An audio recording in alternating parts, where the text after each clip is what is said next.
چین کا مصنوعی سورج آرٹیفیشل سن دراصل ایک انتہائی پیچیدہ اور جدید ایٹمی ری ایکٹر ہے جسے سائنسی زبان میں EAST experimental advanced superconducting tokamak کہا جاتا ہے۔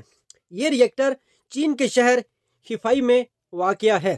اسے مصنوعی سورج اسی لیے کہا جاتا ہے کیونکہ یہ بالکل اسی عمل کے ذریعے توانائی پیدا کرتا ہے جس کے ذریعے اصلی سورج روشنی اور حرارت پیدا کرتا ہے، یعنی نیوکلیئر فیژن۔ اس کے بارے میں مکمل تفصیلات ہم آپ کو بتاتے ہیں، یہ کیسے کام کرتا ہے۔ سب سے پہلے تو اس چیز کے اوپر بات کرتے ہیں۔ اصلی سورج کے اندر ہائیڈروجن کے ایٹم شدید دباؤ اور حرارت کی وجہ سے آپس میں جڑتے ہیں اور ہیلیم بناتے ہیں جس سے بے پناہ توانائی خارج ہوتی ہے۔ چین نے زمین پر اسی عمل کو دہرانے کے لیے ایک مشین بنائی ہے جسے ٹوکامیک کہتے ہیں۔ یہ ایک ڈونٹ کی شکل کا چیمبر ہوتا ہے۔ یہ سورج سے بھی زیادہ گرم ہے۔ حقیقی سورج کے مرکز کا درجہ حرارت تقریباً 15 ملین ڈگری سیلسیس ہوتا ہے، لیکن چین کے اس مصنوعی سورج نے اس سے کہیں زیادہ درجہ حرارت حاصل کر کے دنیا کو حیران کر دیا ہے۔ ریکارڈ درجہ حرارت اس ری ایکٹر نے 120 ملین سے 160 ملین ڈگری سیلسیس تک کا درجہ حرارت حاصل کیا ہے، جو کہ اصل سورج سے تقریباً 10 گنا زیادہ گرم ہے۔ حالیہ کامیابی جنوری 2025 میں اس نے ایک نیا عالمی ریکارڈ قائم کیا ہے جب اس نے 1066 سیکنڈ تقریباً 17 منٹ تک انتہائی گرم پلازما کو برقرار رکھا۔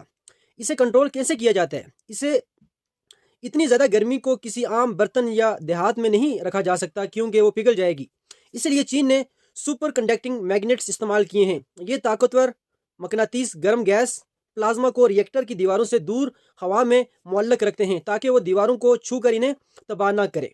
یہ کیوں بنایا گیا ہے؟ اس کا کیا مقصد ہے؟ اس کا اصل مقصد مستقبل میں لامحدود اور سستی توانائی حاصل کرنا ہے۔ صاف توانائی، اس سے کوئی زہریلی گیس یا کاربن خارج نہیں ہوتا، اس لیے یہ ماحول دوست ہے۔ ایندھن کی وافر مقدار، اس میں استعمال ہونے والا خام مال سمندر کے پانی سے حاصل کیا جا سکتا ہے جو کبھی ختم نہیں ہوگا۔ تحفظ، ایٹمی بجلی گھروں کے برعکس اس میں دھماکے یا تابکاری کے پھیلنے کا خطرہ بہت کم ہوتا ہے۔